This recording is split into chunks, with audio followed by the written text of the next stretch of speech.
정부가 집 살 때 받는 대출을 최대 6억으로 꽉 묶었습니다. 초강력 규제였죠. 상식대로면 집값이 내려야 합니다. 그런데 서울 아파트값은 규제 뒤에도 계속 올랐어요. 심지어 강남 매물엔 집주인 대출 가능이 붙고 대통령이 살던 29억 아파트마저 파는 사람이 직접 잔금을 빌려주는 방식으로 팔렸습니다. 대출을 이렇게 막았는데 집값은 왜 안 잡히고 사람들은 대체 무슨 돈으로 집을 사는 걸까요? 하나씩 쉽게 감별해 보겠습니다.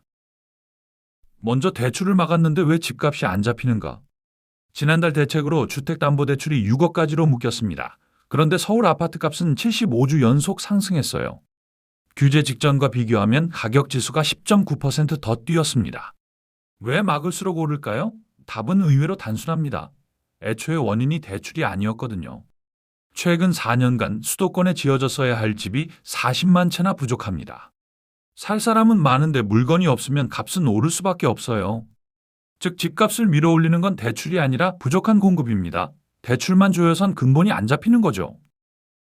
여기에 또 하나, 대출을 막아도 돈은 늘 다른 길을 찾습니다. 누구는 주식으로 번 돈으로 사고, 누구는 부모의 증여로, 누구는 회사 성과급으로 삽니다.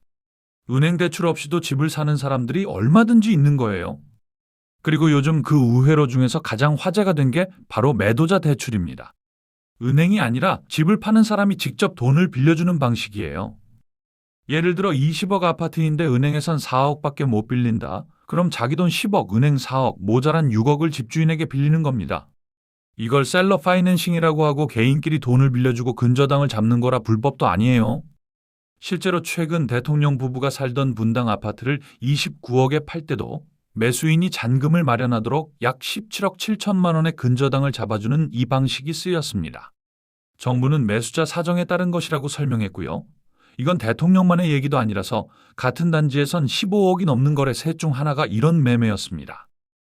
물론 개인이 은행 역할을 하는 거라 위험도 따릅니다. 그래서 한다면 상환 조건과 근저당을 언제 지워줄지를 계약서에 꼭 못 박아야 해요.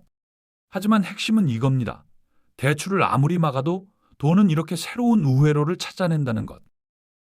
정리하겠습니다. 대출을 조여도 한쪽에선 공급이 부족해 값이 오르고 다른 쪽에선 증여든 매도자 대출이든 우회로가 계속 생깁니다.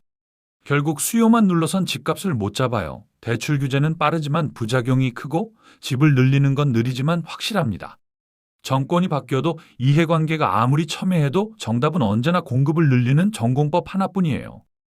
이슈 감별사였습니다.